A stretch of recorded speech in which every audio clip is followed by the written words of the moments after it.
பொதுவாக நம்மிடம் ஏழை யார் என்று கேட்டால் நாம் என்ன சொல்வோம்?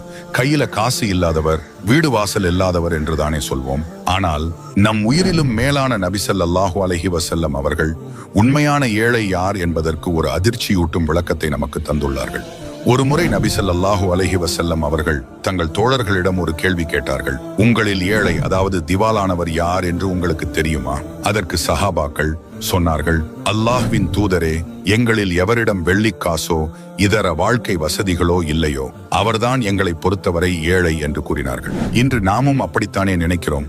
ஆனால் நபி ஸல்லல்லாஹு அலைஹி வஸல்லம் அவர்கள் சொன்ன பதில் நம் இதயத்தை நடுங்க வைக்கக்கூடியது. அவர்கள் கூறினார்கள், ஒருவர் மறுமை நாளில் விசாரணை களத்திற்கு வருவார். அவர் உலகத்தில நிறைய தொழுதிருப்பார், நோன்பு நோற்றி இருப்பார், ஜகாத் கொடுத்திருப்பார், இப்படி மலை போல நன்மைகளை சுமந்து கொண்டு வருவார். ஆனால் அதே நபர் உலகத்தில் வாழும்போது ஒருவரை திட்டியிருப்பார், இன்னொருவர் மீது அவதூறு